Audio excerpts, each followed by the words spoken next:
अस्सलाम वालेकुम ख़वातीनो हज़रात, गेट विल्डर्स नाम का एक डच पार्लियामेंटेरियन है जिसने कार्टून बनाने का कंपटीशन ऑर्गेनाइज किया है हॉलैंड में। और ये पहली दफा नहीं किया उसने, इससे पहले भी कर चुका है वो। और फिर अभी ट्वीट किया उसने कि वो दोबारा ये काम करेगा।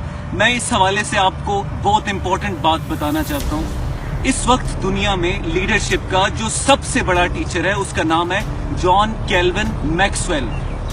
कैल्विन मैक्सवेल ये कहता है कि अगर किसी की लीडरशिप देखना हो कि कितना बड़ा लीडर है तो उसका इन्फ्लुएंस देखो। जितना ज्यादा उसका इन्फ्लुएंस होगा वो उतना बड़ा लीडर होगा। इंसानी तारीख पे सबसे ज्यादा इन्फ्लुएंस रखने वाला इंसान कौन है? सवाल है ये। माइकल हर्ट एक रिसर्चर था, 10 साल उसने स्टडी किए, 10 साल तारीख पे मुताला करता रहा और फिर उसने ये जुमला कहा है कि मुसलमानों के पैगंबर सबसे ज्यादा इन्फ्लुएंस रखने वाला इंसान है। मैं ये कहना चाह रहा हूं कि वो सिर्फ मुसलमानों के लीडर नहीं है, इंसानी तारीख के सबसे बड़े लीडर है। तारीख के एतबार से सबसे बड़े लीडर है। ये जो गेट बिल्डर्स है सिर्फ मुसलमानों की नहीं, इंसानों की तजलील कर रहा है। बड़े बड़े अजीम मोरिखों ने उनको स्टडी किया, उनकी लाइफ को, उनको अजीम तरीन बाप का है इंसानी तारीख का।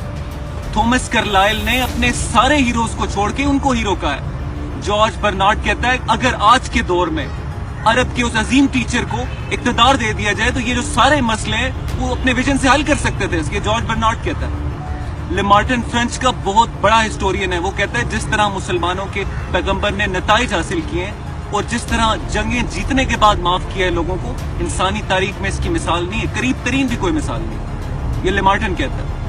इंटेलेक्चुअल लेवल, मैं ये कहना चाह रहा हूँ कि इंटेलेक्चुअल लेवल पे वैल्यू क्या है उसकी, गेट बिल्डर्स की। और मैं हैरान हूं हॉलैंड की नेशन पे। मैं कहना चाहता हूं dear Holland nation, I am surprised not even a single intellect alive in the Holland who will teach गेट Wilders difference between freedom of speech and stereotyping. Say if a Dutch person kills somebody, should I blame the whole Dutch nation? Should I? Muslims are not perfect, but Islam is.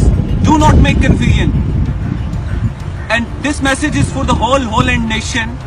If you don't have courage to criticize gate builders for his stereotype approach toward Muslim, you don't have right to criticize Adolf Hitler for his stereotype approach toward Jews. And I tell you one thing, I know Dutch law and Holland constitution very well. There is no such law that allow anybody to hurt sentiment of the people deliberately. There is no such law. And I am coming, I will put gate builder into the court and I will prove in the court this person is mentally ill. He does not deserve to be the part of Dutch parliament. I will prove in the court.